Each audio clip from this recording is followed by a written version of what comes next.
Hongera sana kwa kuchukua fomu na kutakia kila la heri. Asante sana. Sawa. Shukrani.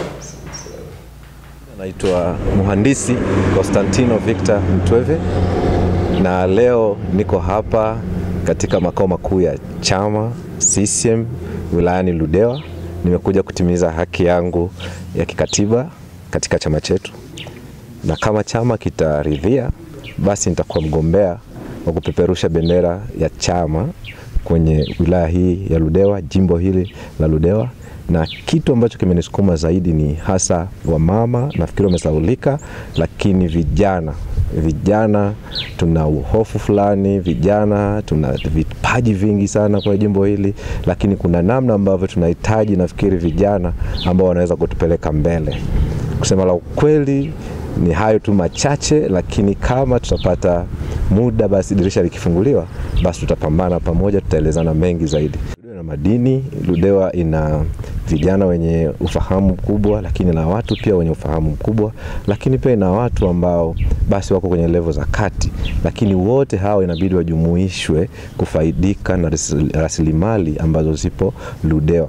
Unajua saa nyingine mtu anafikiri kwa sababu hana mtaji kabisa hastahili kumiliki sehemu ya mali kama madini ambazo zipo Ludewa. So kwangu mimi nasema ni kujumuisha, kuhakikisha kwamba kila mtu anapata sehemu ya rasilimali ambayo ipo Ludewa. Labda niseme naitwa Alfred Mombeleko, katibu wa CCM wilaya ya Ludewa.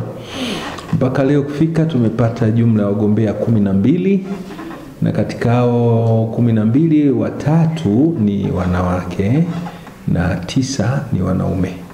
Mwitikio umekuwa ni mzuri mkubwa. Ni jinsi gani watu wanavyoona kwamba wana kila sababu ya kuja kujitolea ama la kuja kufanya maendeleo katika wilaya yao ya Ludewa.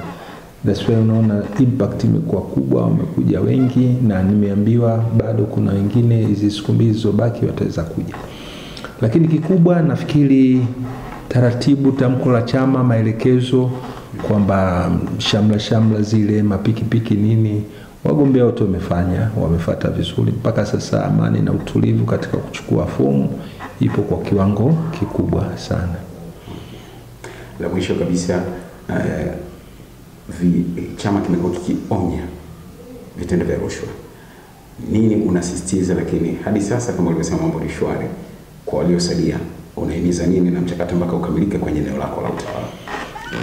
Kazi ya chama siku zote ni kukemea swala la rushwa, lakini vitendo vya rushwa unajua ni kwamba kumbaini mtu kwa moja ni ngumu, ni vitu ambavyo vinahitaji ushahidi wa kutosha. Lakini kama chama ni wajibu wa kuambia wanachama, ni wajibu wetu wa kuambia wale wote wagombea. Na Chama cha Mapinduzi wilaya ya Ludewa kwa kulitambua hilo, tumetengeneza utaratibu kwamba watiania wote ambao wamechukua fomu na watarudisha tarehe 2, tumewaandalia kikao na kamati ya siasa ya wilaya tuweze kuongea nao, kuwaeleza miiko na taratibu, tuweza kueleza kwamba kanuni zilivyo, ili tutakapoingia kwenye mchakato wa kwamba majina yatakaporudi, kila mmoja awe anajua kanuni inaelekeza nini, tusije kuonana wabaya huko mbele ya safari.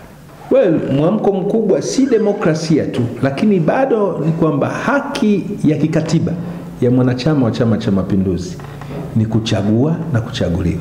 Kwa hiyo wanachama wangu wa Ludewa, kwa maana Chama cha Mapinduzi wilaya ya Ludewa, wanatimiza haki yao ya kikatiba ya kuja kugombea nafasi hiyo ya ubunge. Lakini vile vile wana kiu ya maendeleo kufanyia katika wilaya yao ya Ludewa. That's why unaona mwitikio umekuwa ni mkubwa.